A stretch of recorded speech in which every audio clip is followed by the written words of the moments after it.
In this tutorial, we will show you how you can create tracking devices. Let's navigate to Work Organization and select Tracking Devices.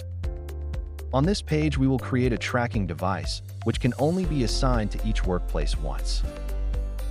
Click on Create Tracking Device and fill out the information.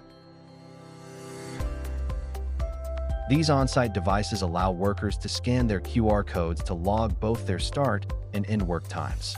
This makes tracking work hours automatic and more efficient for employees.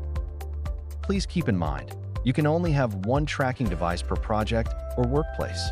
You cannot make two devices for the same place. After a device has been created, on a mobile device or tablet with a camera, you can log into the app with the username and password that we created. When you do, you can scan your or an employee's QR code to clock in or clock out. The QR codes can be located on the employee's information, and you can export it individually or for all employees that are automatically generated by our system. If a workday has not been created, after scanning the QR code, it will be created with the exact time the code was scanned.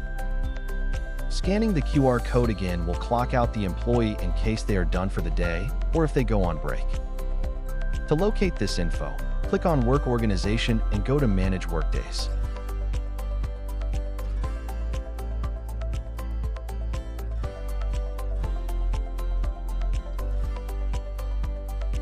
Clicking on the employee's name will bring up the window we saw in our How to Create a Workday tutorial. At the bottom, you will see the entries with their start and end times. When the icons are green, this indicates the employee clocked in on-site and verified themselves with their fingerprint or PIN. If these icons turn red, this means the employee is not on-site or did not authenticate themselves.